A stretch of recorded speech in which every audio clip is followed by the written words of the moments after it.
You think you can stand another essay? It's rather an allegory this time. It's called One Leg Island. It takes the form of a diary. Thursday, 21st May. Left Panukoro early this morning. Just as well, another week of that beautiful, drowsy island would have made me a lotus eater for life. I should have refused to leave. Felt a pang at shaking hands with my 3 friendly beachcombers, and as agreeable a set of entirely useless persons as one could wish to meet. The Balliol man shouted a line of Virgil at me as we weighed anchor. A very decent crowd. All 3 kept fairly sober all the time we were there, in spite of the case of gin we had landed. Expect they've let themselves go by now. A light southerly all day, lovely blue sea. Sat on deck reading James Joyce, watching the flying fish, sleeping and wondering whether flitting from island to island in perfect weather is not apt to become a trifle monotonous. Consulted the skipper, who is a philosopher, and thinks monotony the best thing in life. Played draughts with him all evening as usual. Friday, 22nd May. Did I say monotonous? I spoke too soon. The monotony was broken today by a quite extraordinary experience. Went on deck this morning to find we were drawing close to another island, which looked just like all the rest, with a fringe of coconut palms and its glistening white beach. Asked the skipper, not greatly caring to know, what it was called. One Leg Island, he replied, and proceeded to shout orders to the crew. I thought at first that the name would be explained by the chart. It must be an island shaped something like Italy. Ought to have known that no coral island was ever shaped like Italy. The explanation when it came was quite different and rather surprising. While we were still moving slowly shoreward, we saw a boat starting out to meet us, and as soon as we were at anchor, it drew alongside. I leaned over the bulwark and stared down at the boat's crew with some curiosity, which was suddenly changed into something like stupefaction. As this diary is for my own eyes alone, and not for public perusal, I needn't bother to wonder whether I shall be believed or not. If I ever do decide to publish bits of my diary, this will not be one of the bits. I have no desire to win renown as a champion liar. The fact is that of the 9 men in that boat, 8 rowing and 1 who had an air of authority sitting at the stern holding the tiller, every single one had lost his left leg and wore a wooden stump in its place.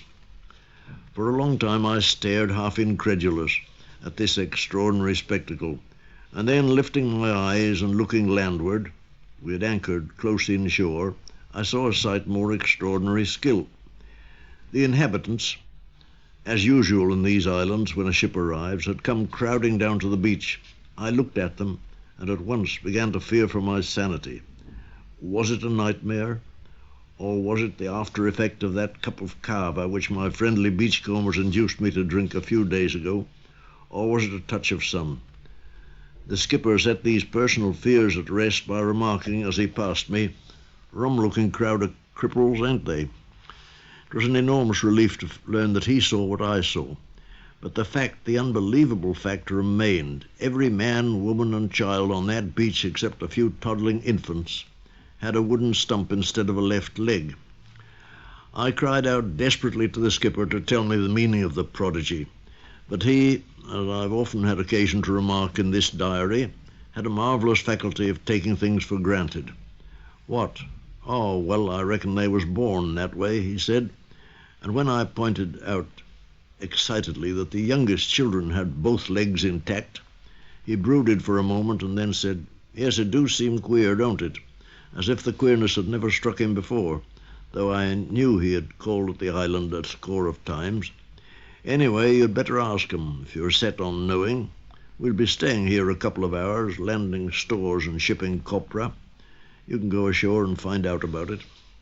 I went ashore, and there a fresh surprise awaited me.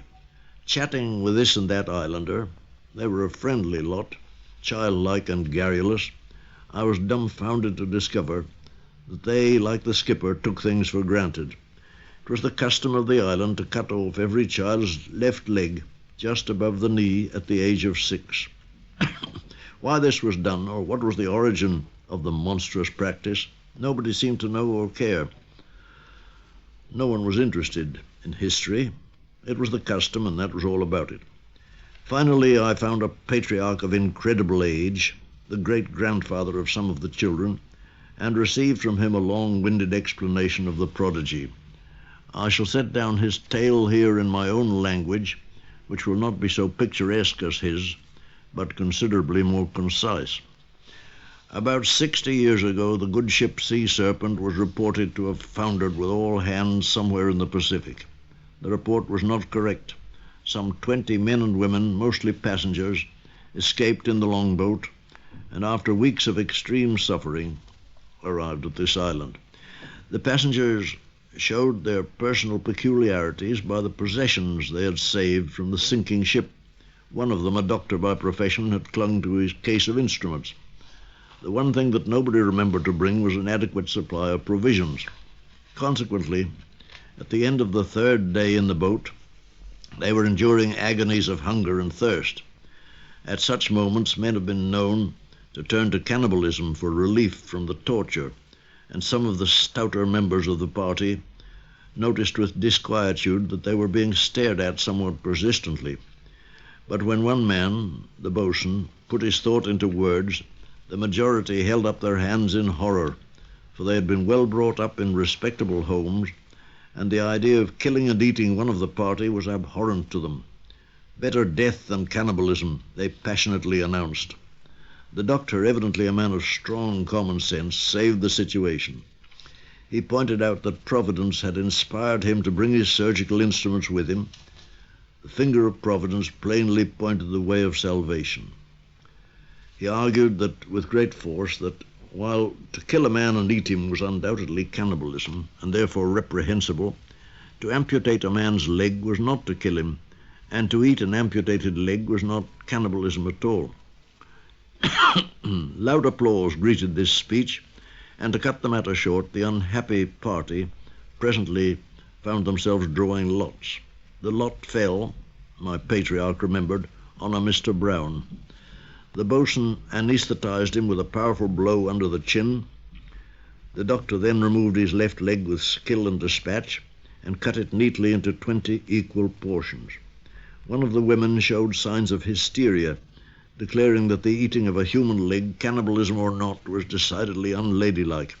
But the others took no notice of her, being otherwise engaged, and despite her scruples, her portion of Mr. Brown's leg disappeared. Thus did they stave off the pangs of hunger and thirst, but alas, for a few hours only. Soon lots had to be drawn again, and another leg sacrificed to dire need. This time a Miss Morgan was the victim. And to bring the miserable tale to an end, day followed day, and leg followed leg, until the doctor himself was the only person left with his proper complement of legs. He said he regretted that as he was the only person with the necessary skill for an amputation, he was unable to sacrifice a leg for the common good. But the boatswain, who had been watching each operation carefully, declared himself quite able to continue the good work, and the usual blow under the chin silenced the doctor's argument. His leg was effectively, if clumsily, removed, and a moment later someone in the bow of the boat shouted, "Land ho!" How that one-leg company managed to crawl ashore, and what terrible hardships they endured for the first years of their life on the island, my venerable friend remembered only dimly. I wish he could have told me the details. It would be a great story of indomitable pluck and resourcefulness and endurance. Presently the little company began to increase and multiply, till now there was quite a large population of one-legged islanders. But, I stammered at this point, why one-legged? The children of one-legged parents are not born one-legged. Any biologist will tell you that. Acquired characteristics are not inherited. Can it possibly be true, as some of those people out there told me, that you actually cut off children's legs in this island? Why, of course we do. He seemed rather surprised at my simple-mindedness. What else could we do? Experience has shown us that 6 is about the age when a child begins to give himself airs at the expense of his grandparents, of his parents, because of its 2 legs. So on its 6th birthday, off with its leg. He doesn't feel the pain much at that age. But surely a leg of flesh and blood is better than a wooden one. With us, the loss of a leg is considered a great misfortune. Do you mean to say that... you've evidently been talking to some of those so-called reformers. Idealists, I call them, with their cranky notions, wanting to upset all the old traditions. When one of them airs his fancy notions in front of me, I always say, young man, what was good enough for your father and mother ought to be good enough for you. That settles him. But the two-leggists are not taken very seriously by anyone here. Mostly, I'm thankful to say, our young people are sound and sane, not to be caught with flummery of that kind. They are proud, yes, sir, proud of the grand old island ways. We teach them in our schools from the very earliest age to be proud of the institutions of their fatherland. They look forward eagerly to the day when they will be old enough to take their place among the one-legged boys and girls. I can't think where the two-leggist party gets its silly ideas from. Probably from people who come here in ships, like you, and bring the nonsense with you. Blasphemous nonsense, I call it. Rebellion against the established order, which has worked so well in the past. But we're not afraid. Our way of life is so obviously right and proper that only the half-witted can find any fault with it.